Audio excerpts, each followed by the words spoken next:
Hello students, आप सभी का स्वागत है। जैसा कि आप सभी का एग्ज़ाम है 18 दिसंबर 2024 से इग्नू में।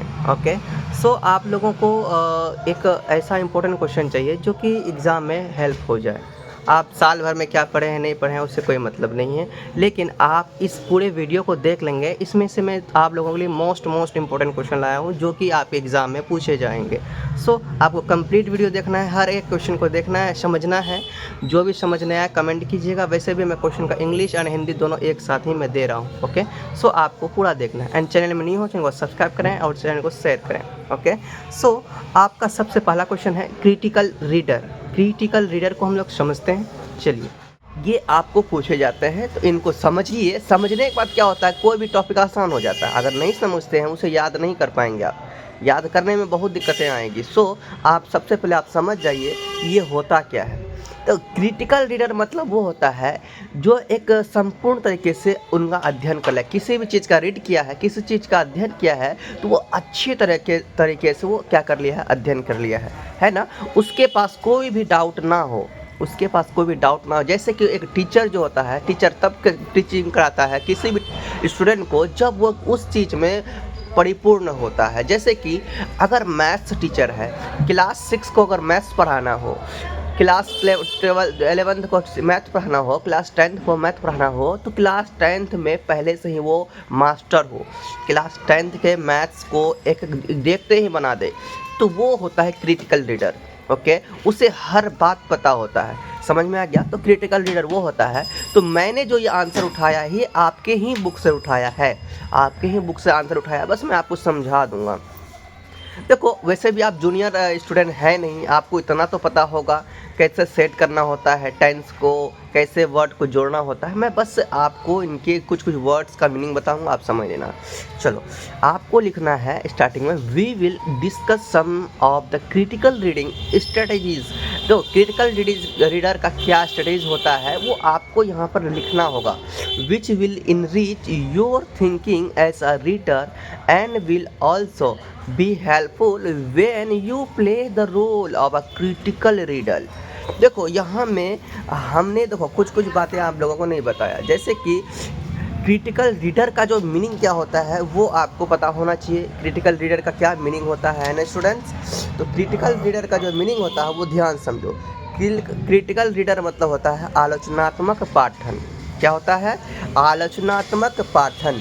स्ट्रेटजीज मतलब होता है रणनीति। स्ट्रेटजीज मतलब क्या होता है? रणनीति। ठीक है, ये आपको ध्यान में रखना है। बाकी ये तो जानते हैं। विच मतलब होता है जो, यहाँ पे जोड़ने के लिए जब भी जोड़ा जाता है किसी दो सेंटेंस को बीच में तो विच का यूज करते हैं। ठीक है, इनरिच। अब इनरिच मतलब होता है समृद्ध करना। ये सब लिखते चलें, जो वर्ड्स आपको पता नहीं है उसे लिखते चलें। Your thinking as a reader and will also helpful when you play the role critical reader. The ideas given below are adaptation. Adaptation मतलब क्या होता है? अनुकूलन। इसे लिख लो। एडेप्टेशन मतलब होता है अनुकूलन।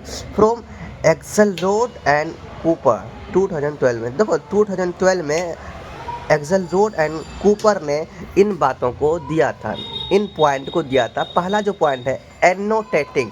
क्या है? एनोटेटिंग। एनोटेटिंग मतलब होता है टिप्पणी करना, व्याख्या करना, एक्सप्लेन करना। देखो, जिस चीज़ को हम सही से एक्सप्लेन कर पाते हैं तो समझ जाएंगे कि वो क्रिटिकल रीडर है।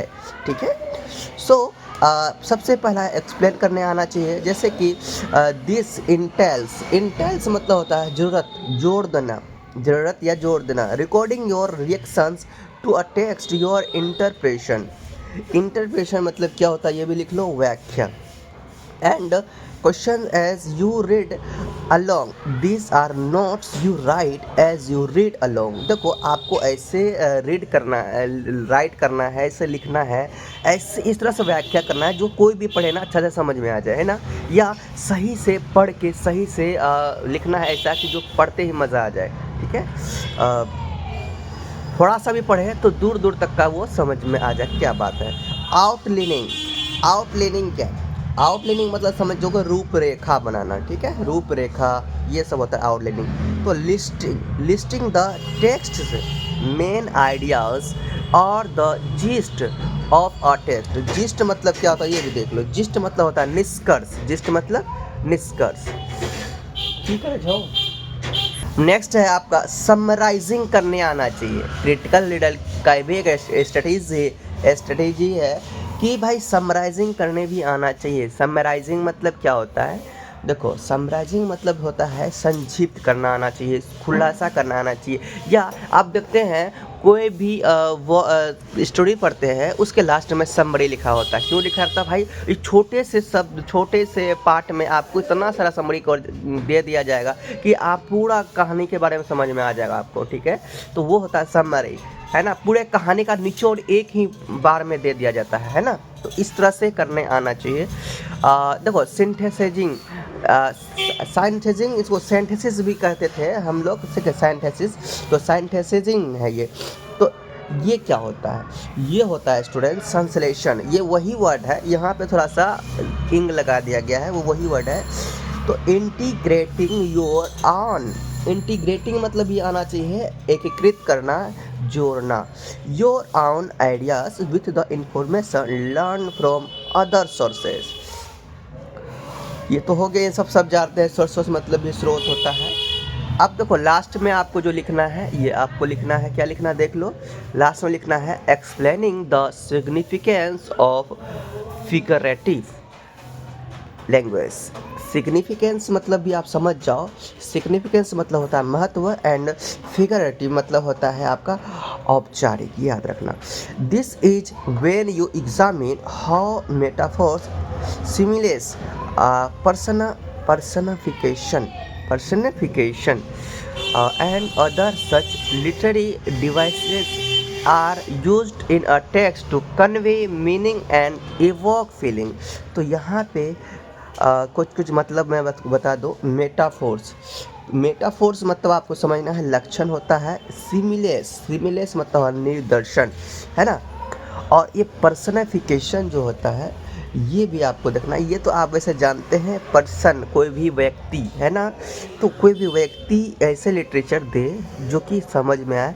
और बाकी यहाँ पे कन्वे मतलब होता है बताना, ठीक है? तो ये सब आपको समझ में आ गया। आप इसे अच्छा से तैयारी करें। जो मैं आप लोगों को लेकर आ रहा हूँ, ये क्वेश्चन है इंपॉर्टेंट क्वेश्चन। ये क्वेश्चन हर साल पूछे जाने वाले क्वेश्चन है, ठीक है? किसी न किसी तरह से घूम फिर के क्वेश्चन आ जाता है।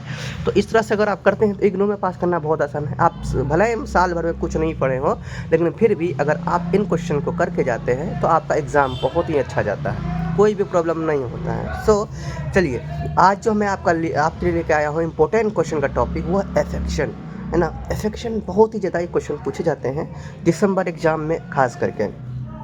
चलो, ये दिसंबर एग्ज़ाम के लिए है। अगर आपको जून में एग्ज़ाम देना है तो उनके लिए भी है, मान्य है, कोई दिक्कत नहीं है। लेकिन इंपॉर्टेंट क्वेश्चन ही है, प्रीवियस ईयर क्वेश्चन है। सो देखिए, ये अफेक्शन मतलब क्या होता है? जोड़ना। देखिए, हम देखते हैं ना, कोई वर्ड्स को हम लोग जोड़ के एक नया वर्ड्स बनाते हैं, है ना? जैसे कि जैसे फल मतलब क्या होता है भाई? फल मतलब होता है जो खाते हैं हम लोग, फ्रूट्स। और जोड़ लेंगे तो वो अलग हो जाएगा। यानी कि कोई वर्ड्स जोड़ के नया वर्ड्स बना लेते हैं हम लोग, है ना? जब हम लोग कोई वर्ड्स को आगे या पीछे जोड़ के एक नया वर्ड्स बना लेते हैं, वही अफेक्शन कहलाता है। जैसे कि फल मतलब क्या हो गया भाई? एक तरीके से फ्रूट्स हो गया जो हम लोग खाते हैं ना। अब उसमें अगर जोड़ देते हैं तो क्या हो जाता है? सफल हो जाता है। सफल मतलब होता है सक्सेस, है कि नहीं? अलग अलग नहीं होता है। मतलब कि कोई वर्ड्स को पीछे या आगे या पीछे जोड़ते हैं तो एक नया वर्ड्स बनता है, उसी को हम लोग कहते हैं अफेक्शन। समझ में आ गया था ना? अब हम लोग इनका जो कि लिखना भी है ना भाई, हम लोग को 100 मतलब वर्ड्स में लिखना है। 1 पेज या 1.5 पेज में आपको ये लिखना है। इसमें से आपको 5 नंबर या 10 नंबर आपको मिलेंगे। सो आपको उसी अनुसार 1 पेज तो लिखना होगा। तो आप कैसे लिखेंगे? तो आप ये लिखेंगे, we can build new words in English by adding prefixes and suffixes to the base word. तो ये बेस में होता है या प्रीफिक्स करके या सफिक्स, या आप प्रीफिक्स मतलब होता है, देखो, प्रीफिक्स मतलब होता है उपसर्ग, और सफिक्स मतलब है प्रत्यय। तो उपसर्ग क्या होता है और प्रत्यय क्या होता है? उपसर्ग कब लगता है और प्रत्यय कब लगता है, ये ध्यान दो। देखो, उपसर्ग लगता है पहले, अब प्रत्यय जो लगता है वो बाद में लगता है। यानी कि प्रीफिक्स जो लगता है, ध्यान दो, प्रीफिक्स जब भी लगता है, जब पहले लगता है। प्रीफिक्स कोई भी वर्ड के पहले लगता है और सफिक्स वर्ड के बाद लगता है। समझ में आ गया? सो यही बात है प्रीफिक्स और सफिक्स में। तो पहले लग के प्रीफिक्स क्या होता है, पहले लग के नया वर्ड बनाता है, सफिक्स बाद में लग के एक नया वर्ड बनाता है, ठीक है। So for example to word mortal we can use prefix im make a new word. देखो जैसे मोर्टल कोई शब्द है, मोर्टल मतलब होता है मरणशील, ठीक है, लेकिन उससे पहले हम लोग आई एम इम लगा देते हैं, तो इम एक प्रीफिक्स है, प्रीफिक्स अगर इम लगाते हैं तो वो एक नया वर्ड बनता है इमोर्टल। इमोर्टल मतलब होता है अमरणशील, इमोर्टल मतलब क्या होता है अमरणशील। We can get the word immortalise, ये भी होता है, ठीक है। बाय इमोर्टलाइज मतलब होता है अमर, है ना। And by adding suffix I S E, अगर हम लोग आई एक्स सफिक्स, देखो सफल यहाँ पे आई एस ई मिला है, इमोर्टलाइज में क्या किया हम लोग सफिक्स मिला है ना, आई एस ई मिला है, इमोर्टल में आई एस ई मिला दिए तो क्या बन गया, वो सफिक्स हो गया, वो सफिक्स है ना। तो सिमिलरली एक नया वर्ड बन गया, the word agree can take the prefix dis to make new words disagree. उसी तरह से प्रीफिक्स अगर हम लोग डिस लगाते हैं तो डिस लगाते हैं, प्रीफिक्स मतलब पहले लगते हैं जो, तो डिस लगा देते हैं एग्री में तो डिसएग्री हो जाता है, डिसएग्री हो जाता है मतलब क्या, असहमत, डिसएग्री मतलब असहमत, ठीक है। एंड अगर हम लोग आगे बाद में लगाएंगे तो एम ई एन टी भी लगा देंगे, ई एन टी लगा देंगे, एक अलग सा बन गया सफिक्स। जैसे कि डिसएग्री में अगर मेंट लगा देंगे तो अलग अलग सा वर्ड्स बन जाता है। डिसएग्रीमेंट मतलब होता है बहस करना, तो मेंट क्या है भाई आपका सफिक्स है और डिस क्या है आपका प्रीफिक्स है, ठीक है। यहाँ देखो सफिक्स मेंट है आपका, समझ में आ गया। कुछ एग्जाम्पल दे देना है, कुछ एग्जाम्पल आपको दे देना है और इससे क्लियर हो जाएगा, है ना। और एग्ज़ाम में एग्जामिनर जो चेक करेंगे, एग्ज़ाम में जो टीचर आपका चेक करेंगे आपका वर्ड्स, आपका आंसर, वो खुश हो जाएंगे। आपको ऐसे लिखना है, एग्जाम्पल देना है, एग्जाम्पल ऑफ प्रीफिक्स कैसे देना है, अन मतलब unable, unequal, same as it is आप दे सकते हैं, इनकन्वीनिएंट, इनजस्टिस, डिसएडवांटेज। जो पहले लगता है ये तो पहले, प्रीफिक्स मतलब पहले लगने वाला, सफिक्स मतलब बाद में लगने वाला, ठीक है। डिसएडवांटेज, डिसएग्री, इट हम लिख रहे थे, इट ने il, I L il, illegal, illegible, ठीक है। आई एम इम्पॉसिबल, इम्पेशेंट, ठीक है। तो ये हो गया आपका प्रीफिक्स का एग्जाम्पल। अब सफिक्स का कुछ एग्जाम्पल देता हूँ, एज, पैकेज, पोस्टेज, है ना। तो एज ई पर सफिक्स है तो ये बाद में लगा एज ई, देखो एज ई बाद में लगा, डोम तो किंगडोम, फ्रीडोम, तो ओ एम देखो डी ओ एम बाद में लगा है ना हर जगह, hood, childhood, boyhood, ism, heroism, Hinduism, समझ में। होमोनेम्स, होमोफोन्स और होमोग्राफ, ये बहुत ही इंपॉर्टेंट क्वेश्चन है। ये क्वेश्चन सिर्फ इग्नू में ही नहीं, लगभग बहुत सारे क्षेत्र में पूछे जाते हैं, बहुत सारे एग्जाम्स में पूछे जाते हैं। Homonyms, homograph, homophones, okay. तो आपको फोकस रखना है होमोनेम्स, होमोग्राफ और होमोफोन्स जानने का क्या होता है, एग्जैक्ट मतलब क्या होता है, हमें इसे लिखना कैसे है, और इसमें हमें 5 से 10 नंबर मिलते हैं। सो आपको सही तरीके से लिखना है, सही तरीके से लिखोगे तो सही नंबर आपको प्राप्त होगा। सो आपको ध्यान से समझना है, ध्यान से देखना है, और वीडियो अच्छा लगे तो जरूर लाइक करना, एंड चैनल को सब्सक्राइब नहीं किया चैनल को सब्सक्राइब जरूर करना, ओके। सबसे पहले हम लोग जानते हैं होमोनेम्स। होमोनेम्स क्या है, होमोनेम्स नाम से ही पता चलता है, होमो मतलब होता है, देखो होमो एक मतलब एक जैसा, ऐसा एक जैसा, कुछ ना कुछ एक जैसा है। यहाँ पे नेम एक जैसा है, होमो एक जैसा, नेम, ओके। यहाँ मतलब क्या है, यानी कि वन वर्ड मेनी मीनिंग्स, मतलब एक ही जैसा नाम है लेकिन मतलब क्या है, अलग अलग, ठीक है। यहाँ लिखा हुआ है homonyms are words which have the same spelling, समझ में आ गया, सेम ही स्पेलिंग होगा, एंड प्रोनाउंसिएशन जो होगा डिफरेंट हो सकता है, बट डिफरेंट है ना, जैसे कि हम लोग उच्चारण करते हैं वो डिफरेंट हो सकता है लेकिन स्पेलिंग सेम ही रहेगा, ओके। एंड मतलब भी different, but different meaning and different context, समझ में आ गया। यानी कि एक ही जैसा वर्ड होगा, एक ही वर्ड होगा लेकिन उसका अलग अलग मतलब, अलग अलग रीज़न होगा, अलग अलग उच्चारण होगा, समझ में आ गया। एंड अब आगे देखते हैं, ध्यान से देखिए, इन the following sentences the word club has different meanings. चलो इसके बाद कुछ एग्जांपल्स है। ये एग्जांपल्स इसलिए लिखा ताकि आपका वो नंबर मिल जाए, क्योंकि आप एक पेज कम से कम लिखोगे ना, एक पेज लिखोगे, है ना। सो इसीलिए मैंने कुछ वर्ड्स कुछ सेंटेंस यहाँ फिल कर दिया, डाल दिया, उसे डाल देना एग्जाम में, ओके, ताकि आपका नंबर आ जाए अच्छा। एंड बात ये करते हैं, देखो यहाँ पे एक हम लोग एग्जाम्पल लें, जैसे कि मान लेते हैं यहाँ पे समझाने के लिए मैं कह रहा हूँ। यहाँ पे लीजिए, अगर ये बैट और ये बेट, ठीक है। बैट मीन्स होता है बल्ला, ठीक है, और ये बैट मतलब क्या होता है, शर्त लगाना।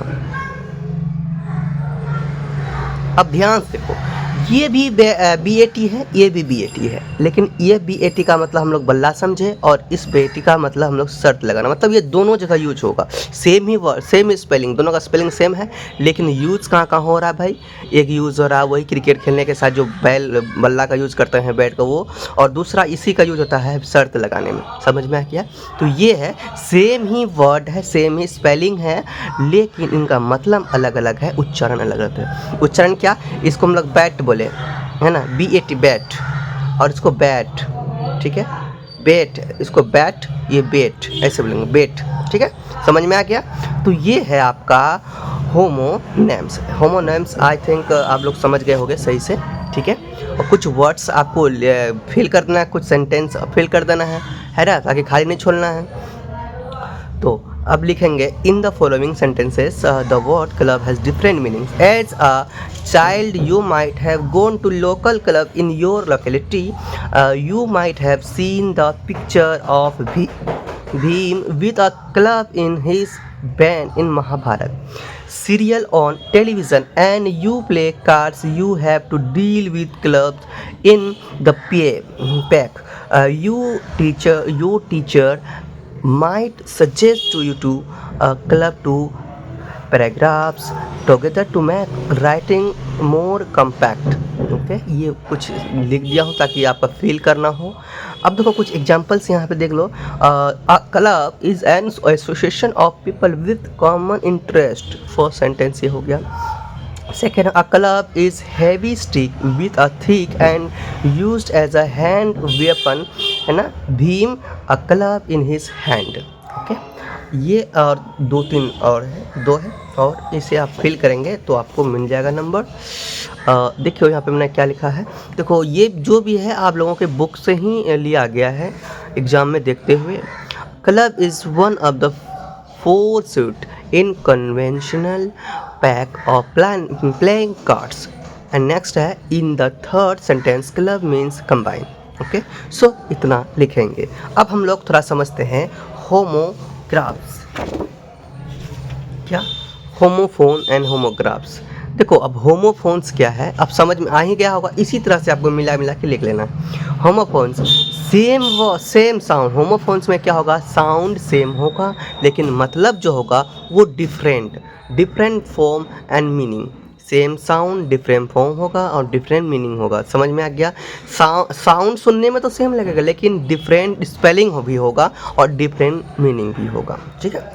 देखो, word which have same sound but different spelling and meaning. जैसे कि एग्जाम्पल से ही पता चल जाएगा, रेड। देखो यहाँ पे RED रेड है, ये भी READ रेड है, तो यहाँ साउंड सेम है। रेड। तो रेड मतलब होता है लाल और ये रेड मतलब होता है भाई पढ़ना, ठीक है। रेन। देखो रेन सेम है, RAIN है और यहाँ पे REIGN है। अब यहाँ पे आप देखेंगे right RIGHT right, WRIT right. देखो सुनने में सेम ही लग रहा है लेकिन दोनों का मतलब अलग अलग। Sole SOL soul, SOUL soul, तो दोनों सेम ही है। सॉल, इसको सॉल ही बोलेंगे। तो ये दोनों अलग अलग वर्ड है लेकिन साउंड सेम है। समझ में आ गया। तो जहाँ साउंड सेम हो और मीनिंग और स्पेलिंग डिफरेंट हो उसे हम लोग होमोफोन्स बोलेंगे। समझ में आ गया। अब लास्ट है होमोग्राफ में क्या है, same form different sound and meaning. Form तो सेम ही होगा लेकिन साउंड डिफरेंट हो सकता है और मीनिंग भी डिफरेंट हो सकता है। Word which have the same spelling but different meaning whether they have some pronunciation और नॉट। देखो यहाँ पे देखेंगे लेटर लेटर लेटर लेटर। देखो ये लेटर मीन्स होता है भाई 26। तो अल्फ़ाबेट में कितने लेटर होते हैं? 26 लेटर होते हैं ABCD में। देखे होगे there are 26 letter in English. English जो होता है 26 लेटर से मिलके ही बनता है। 26 लेटर होते हैं इंग्लिश में। ओके, अल्फ़ाबेट जिसे बोला जाता है, अल्फ़ाबेट में कितने लेटर होते हैं? 26 लेटर होते हैं। अब देखो ये लेटर है, ये लेटर, ये लेटर, लेटर लेटर ऐसे बोलेंगे। तो ये आपका पत्र होता है, ठीक है। ये मतलब क्या होता है भाई? कोई अंक है ना, कितने अंक हुआ, कितने डिजिट हुआ, ये सब हम लोग इससे हम लोग मांगेंगे इंग्लिश में। लेकिन ये लेटर हो गया आपका, कोई खत लिखते हैं, कोई पत्र लिखते हैं, वो लेटर है, ठीक है। I had post the letter yesterday. यहाँ पे दोनों देखो सेम ही है स्पेलिंग लेकिन मीनिंग अलग अलग। अब देखो यहाँ पे रिंग, रिंग सेम ही है। अब ये रिंग जो है they were fighting in the ring. देखो अब यहाँ पे लिखा हुआ है, अच्छा यहाँ पे ये W नहीं RING होगा, ठीक है, ठीक है। अन ring he gifted me a ring. तो भाई रिंग अंगूठी होता है, रिंग निचोड़ना भी होता है, ठीक है। रिंग मतलब घंटी भी होता है। तो सो ध्यान देना, ठीक है। एंड पैक, पैक, अच्छा ये पार्क है, पार्क। देखो पार्क, पार्क, पार्क दो तरीके हैं। एक पार्क ऐसा होता है जहाँ हम लोग घूमने जाते हैं, शौक से एक्सरसाइज करने जाते हैं। National park is a very beautiful, ये पार्क है। एंड पार्क ये भी होता है please park your car outside. देखो कोई भी गाड़ी को, साइकिल को, कार को, ये सब चीज़ को हम लोग पार्क करते हैं। तो ये भी ये है। लेकिन देखो तो वर्ड स्पेलिंग तो सेम ही है लेकिन मीनिंग अलग अलग है। समझ में आ गया होगा? आई होप आप लोग अच्छे से समझे होंगे। होमोनेम्स, होमोग्राफ्स एंड होमोफोन्स है। गैदरिंग स्किल्स, गैदरिंग स्किल्स मतलब होता है कौशल को एकत्रित करना। कौशल मतलब कौशल क्या होता है भाई? आपका नॉलेज, आपका नॉलेज एक कौशल है। कौशल को एकत्रित करना होता है गैदरिंग स्किल्स। ओके, तो बहुत सारे नॉलेज जो एक जगह एकत्रित कर लेते हैं उसी को हम लोग क्या कहते हैं? Gathering skills. यहाँ पे बहुत सारे इंग्लिश में मैंने सेंटेंस लिया है, यहाँ पे टाइप किया है ताकि आप लोगों का 1 पेज कंप्लीट हो पाए, ठीक है। सो हम पढ़ते जाएंगे, समझाते जाएंगे। वैसे आप लोग इसको याद कर ही लेंगे ताकि एग्जाम आपको जस्ट 8-10 क्वेश्चन में तो मैं लेके आया हूँ। 8-10 क्वेश्चन, 8-10 क्वेश्चन को आप सही से कर लेंगे तो एग्जाम बेटर जाएगा। सो सही से याद करेंगे। यहाँ लिखा है these are also known as reference skills and enable a learner to gather information as quickly as possible। मतलब कि इन्हें संदर्भ कौशल के रूप में भी जाना जाता है और ये शिक्षार्थी को यथासंभव शीघ्र जानकारी एकत्र करने में सक्षम बनाते हैं। Okay, this requires two sub skill locating and comprehending information. It means इसके लिए 2 उपकौशलों की आवश्यकता होती है, जानकारी का पता लगाना और समझना। ओके, तो जानकारी का पता लगाना और ये समझना, ये 2 चीजों का आवश्यकता होती है। कि गैदरिंग स्किल में हम लोग कैसे गैदरिंग कौशल को इकट्ठा करेंगे? तो जब तक हम किसी चीज के बारे में जानेंगे नहीं, पता नहीं लगाएंगे तो कभी किसी चीज को इकट्ठा कर पाएंगे? जानेंगे, समझेंगे तभी किसी चीज को हम लोग क्या कर पाएंगे? इकट्ठा कर पाएंगे। Information is to be gathered quickly for which the learner has to locate what is needed and then comprehend knowledge of what to refer or the sources available is a prerequisite। ठीक है, requisite भी बोलते हैं इसे, pre रिक्वाइसाइट या requisite भी बोलते हैं, ठीक है। इट मीन्स जानकारी को जल्दी से इकट्ठा किया जाना चाहिए जिसके लिए शिक्षार्थियों को यह पता लगाना आवश्यक है कि फिर समझना होगा। जैसे कि कोई भी हम लोग कौशल को यहाँ इकट्ठा तब कर पाएंगे जब हम उस चीज को अच्छा से समझ जाएंगे, जानकारी को इकट्ठा कर लेंगे, फिर उसे हम लोग क्या कर पाएंगे? एक जगह मिला पाएंगे, है ना। नॉलेज ऑफ वॉट, यहाँ तक हो गया है ना? हाँ, knowledge of what to refer or the sources available is a prerequisite। अच्छा यहाँ तक हो गया। The learner should know how to make use of dictionary, library, catalog or how to get information from a computer etc। It means ये समझना है तो यहाँ पर देखें शिक्षार्थी को यह पता होना चाहिए कि शब्दकोश, पुस्तकालय, सूची या कंप्यूटर आदि से जानकारी कैसे प्राप्त की जाए। तो गई शब्दकोश से जानकारी प्राप्त होते हैं, कंप्यूटर से प्राप्त होते हैं। गैदर स्किल को मतलब कौशल को इकट्ठा करने का बहुत तरीका है, लेकिन हम समझे तब ना, दिमाग में इमेज बनाए तब तो। ओके, चलो इसमें से कुछ वर्ड्स मैं वर्ड्स का हिंदी बता देता हूँ ताकि आप लोग इसका वर्ड्स का हिंदी सही तरह से याद भी करके रखें, ठीक है। सो आप यहाँ पर सुने, मैं जो भी वर्ड्स आपको नहीं समझ में आता है उनका वर्ड्स का मीनिंग लिख लें। तो ये रेफरेंस जो मतलब होता है वो क्या होता है, तो ये रेफरेंस मीन्स होता है निर्देश या संदेश, याद रखें। नेक्स्ट है आपका ये एनेबल। एनेबल मीन्स होता है सक्षम, लर्नर शिक्षार्थी, लिखते चलें जो आपको पता नहीं है। उसके बाद फिर क्विकली तो जानते हैं शीघ्र, जल्दी जल्दी। एंड पॉसिबल तो ये भी जानते हैं आप, पॉसिबल मतलब संभव। रिक्वायर्स, रिक्वायर्स मतलब होता है जरूरत होना। सब स्किल मतलब उप कौशल। लोकेटिंग मतलब जानते ही हैं, लोकेटिंग मतलब कि पता लगाना। एंड कंप्रीहेंडिंग इंफॉर्मेशन मतलब कंप्रीहेंडिंग इंफॉर्मेशन मतलब समझ का पता लगाना, ठीक है। एंड देखो टोटल यहाँ से यहाँ तक का वर्ड है। लोकेटिंग एंड कंप्रीहेंडिंग इंफॉर्मेशन मतलब होता है समझ का पता लगाना। ओके, नेक्स्ट है इंफॉर्मेशन, जानते ही हैं गैदर्ड। गैदर्ड का मतलब होता है इकट्ठा करना। गैदर मीन्स क्या करना, इकट्ठा करना।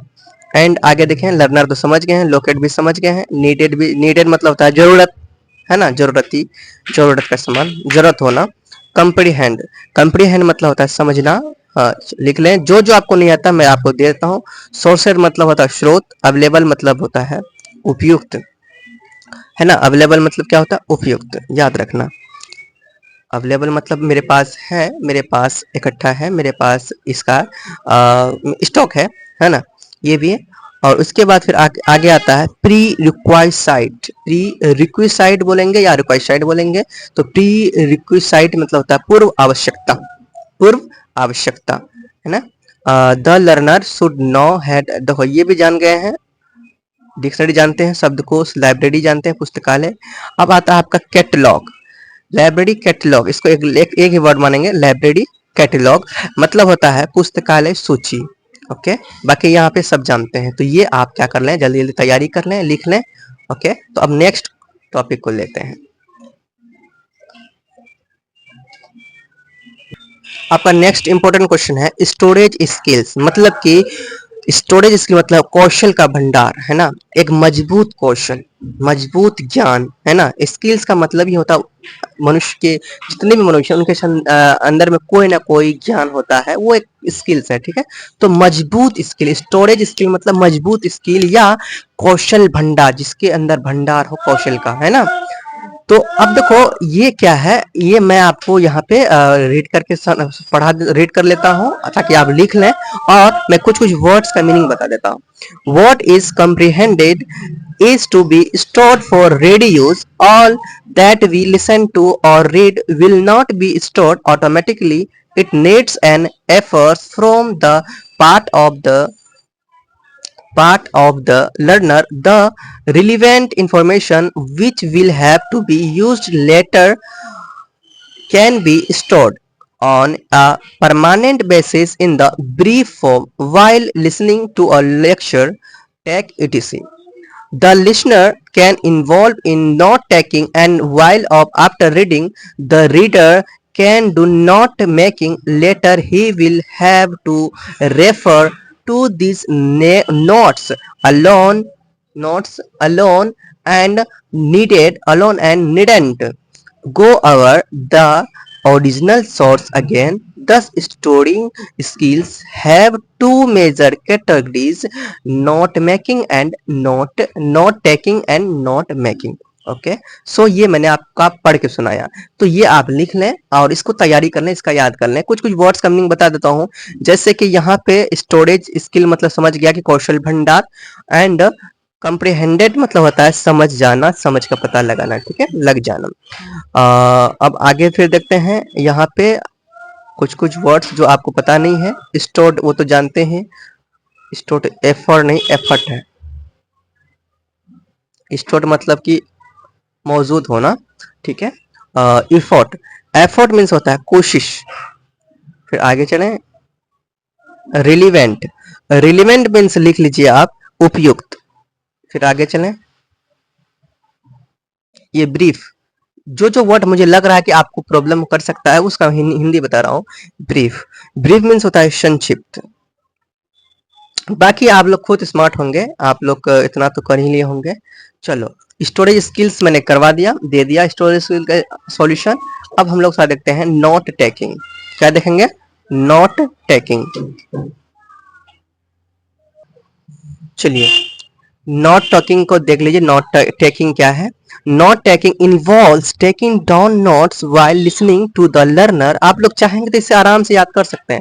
2-4 बार इसे लिखेंगे, बार बार प्रैक्टिस करेंगे, याद कर लेंगे। और जिस जिस वर्ड्स का मीनिंग आपको पता नहीं है वो गूगल से भी ढूंढ सकते हैं। तो मेरा काम था आप लोगों के लिए सॉल्यूशन प्राप्त करना, अच्छा क्वेश्चन लाना, क्वेश्चन का आंसर लाना, ये सब लाया। आप खुद से भी इसका आंसर का जो मीनिंग समझ नहीं आता उसे आप गूगल भी कर सकते हैं, वहां से समझ सकते हैं। तो आप लोग क्वेश्चन आंसर लिख लें और जल्दी से तैयारी करें, समय आपके पास बहुत कम है। तो फिर से मैं बता दूं, लिख लें।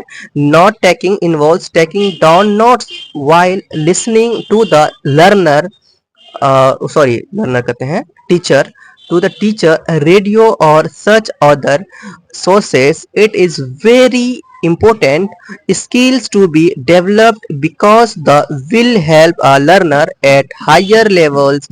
For concentration, one should plan the time, set the goal in mind, create a confidence, confidence नहीं, कंड्यूसिव है ना, कंड्यूसिव लिख लीजिए, atmosphere, and have the right attitude to listening piece for developing note taking skill और should need. Okay, first attend the class faithfully, make use a abbreviation, be on the look out the signals of importance, write examples, and last write connection between ideas। ये आपका answer था note taking का। Okay, तो अब आगे देखता हूँ क्या है। आगे स्टोरेज स्किल्स भी हो गया, नोट टेकिंग भी हो गया। अब आगे देखते हैं। आपका नेक्स्ट क्वेश्चन है well structured composition. It means होता है अच्छी तरह से संरचित संरचना। ये क्या है? इसका भी मैंने आंसर लाया है, आप लोग देख लें। Many writers come into the writing centre with concerns about the flow of their ideas in their papers. Occasionally, this concern comes up late in the writing process, allowing for little or no time to review the final piece with a writing consultant. Okay, and a good way to resolve this issue by simply examining the organization of the paper on your own. This answer may seem like a no-brainer, but many approaches exist that can help you re-examine and strengthen the structure of your paper, allowing for smooth transition between ideas. Okay, so ये आपका है well structured composition. Okay, so इसे सही से कर लें, और जो वर्ड्स का मीनिंग आपको ना आए वो वर्ड्स का मीनिंग आप गूगल भी कर सकते हैं। क्वेश्चन आंसर बहुत इंपॉर्टेंट था जो मैंने आपको दिया, इसे लिखेंगे, इसका प्रिपरेशन करेंगे तो समझ में आएगा और अच्छा से एग्जाम देंगे, अच्छा रिजल्ट आएगा। ओके, अब आपका है क्वेश्चन एंड कोहेरेंस। क्वेश्चन क्या है ये भी हम लोग थोड़ा सा कर लेते हैं, ठीक है। क्वेश्चन मीन्स होता है सामंजस्य, ये याद रखना, बहुत ही इंपॉर्टेंट क्वेश्चन है, ये भी है, एग्जाम में आने की चांसेस है, थोड़ा सा देख लें आप। ओके, तो another technique which brings about coherence in a paragraph is the use of cohesive devices or signal words or signpost between sentence or at the beginning of sentences. It means एक और तकनीक जो paragraph में सामंजस्य लाती है वो है वाक्यों की शुरुआत में सुसंगत उपकरणों या संकेत शब्दों या संकेतों का उपयोग। Okay, these words phrases will help you as a writer to move smoothly from and one sentence to the next and so logical relationship between sentences. Okay so ये शब्द वाक्यांश आपको एक लेखक के रूप में एक वाक्य से दूसरे वाक्य तक आसानी से जाने और वाक्यों के बीच तार्किक संबंध दिखाने में मदद करेंगे. Okay and it explain in the example below. नीचे कुछ एग्जाम्पल दिए हुए हैं जिसे आप देखें. यहाँ पे लिखा है man has been able to spread across the earth so widely for main reasons. मनुष्य मुख्य कारणों से पृथ्वी पर इतने व्यापक रूप से फैलने में सक्षम है. कुछ कारण है. First he is a terrestrial animal. सबसे पहले तो ये सब एनिमल हैं, जानवर है. जानवर का ही एक रूप है, जानवर का ही एक सही रूप है. जानवर हमारे पुराने पूर्वज तो जानवर ही थे, हम खुद जानवर हैं. हमारे 2 हाथ 2 पैर हैं, एक तरीके से हम जानवर हैं. जैसे कि पूर्वज हमारे कहते थे नहीं बंदर है, ये है वो है. हाँ हम लोग जानवर थे. जानवर से थोड़ा जो जानवर को नॉलेज आता गया वो मनुष्य के रूप में है ना बनते गया, मनुष्य का रूप धारण करते गया. ठीक है. मनुष्य सबसे बुद्धिमान जीव होता है धरती में. ओके क्यों जीव होता है भाई? क्योंकि मनुष्य के पास बुद्धि होता है, मनुष्य काम कर सकते हैं, मनुष्य खेल सकते हैं, मनुष्य देखते हो क्या क्या बना लिया. कंप्यूटर बनाया मनुष्य, लैपटॉप बनाया मनुष्य, एरोप्लेन बनाया मनुष्य, रोबोट बनाया, बहुत चीज बनाया मनुष्य. ओके सो मनुष्य सबसे बुद्धिमान होता है. इस जानवरों में से सबसे बुद्धिमान होता है मनुष्य. ओके सो ये समझ में आ गया. एंड आगे and not restricted to forest है ना. और जंगल सीमित नहीं है इनके लिए, मनुष्य के लिए जंगल सीमित नहीं. जंगल सिर्फ जानवरों के लिए, क्योंकि भाई वो शिकार करते हैं, हम लोग शिकार नहीं करते.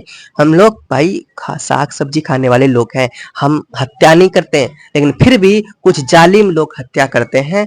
वो जानवर सभी बदतर है, दिमाग होने के बावजूद किसी जीव का हत्या करते हैं और इसे खाते हैं. ओके ये सही नहीं है. This is not right way. Okay and next he can cross any natural barriers such as a desert, oceans and mountains है ना.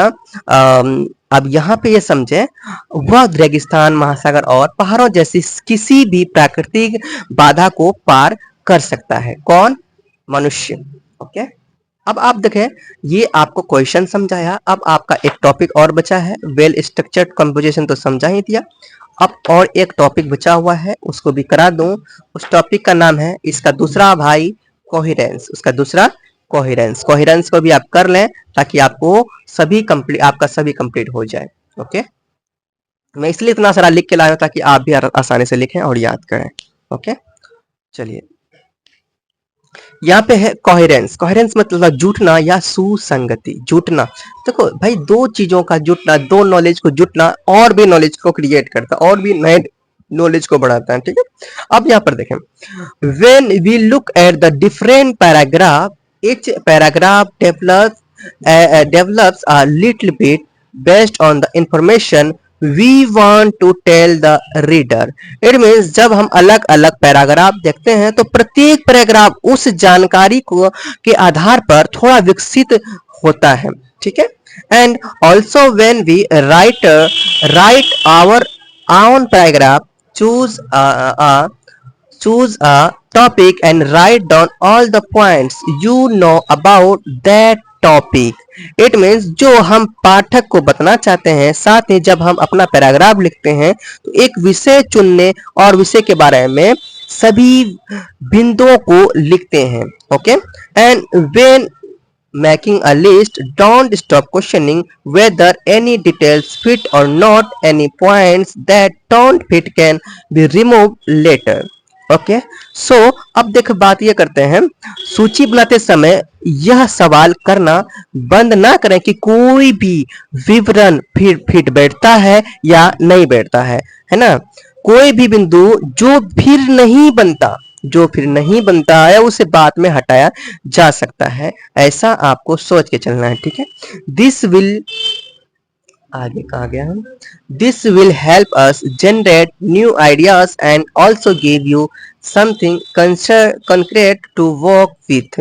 ओके, एंड इससे नए विचार उत्पन्न करने में मदद मिलेगी और आपको काम करने के लिए कुछ नए तरीके मिलेंगे। ओके, एंड हाउएवर, क्या है, however when we start writing, see that every sentence contributes to the central ideas which is contained in the topic sentence, only then will there be unity in the paragraph.